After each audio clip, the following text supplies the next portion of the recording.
In this video, I'm gonna teach you how to update MSI Afterburner and RivaTuner. It's a very easy process, so make sure to follow along. In this video, I'm gonna showcase the proper way to download the latest version of MSI Afterburner and RivaTuner statistics server.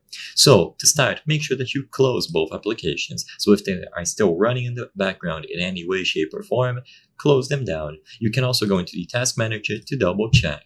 Now, although this is optional, I highly recommend that you uninstall the old versions of the software. Like I said, this isn't going to be strictly needed because when you download a new one, it will simply overwrite the old one, but by uninstalling them completely, you will avoid any sort of complications. So go into the installed applications on your PC, look for Afterburner, uninstall it, and then RivaTuner as I've done here.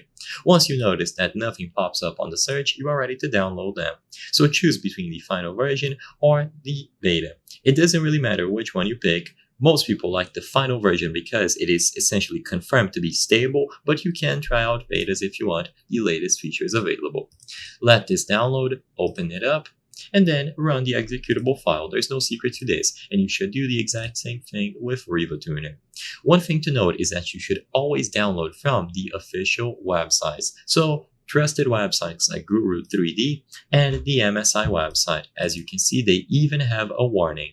Afterburner site only exists on MSI and Guru 3D, so keep all of that in mind. Once you have both of these executables, you simply run them. There is no secret to this. So when you open either of these, you will go through the setup prompt and can download it into your PC. So you can choose what you want to download and then install it. I'm not going to go through the full installation process here, but it's as simple as choosing next, setting up the installation path, and it will be installed onto your PC.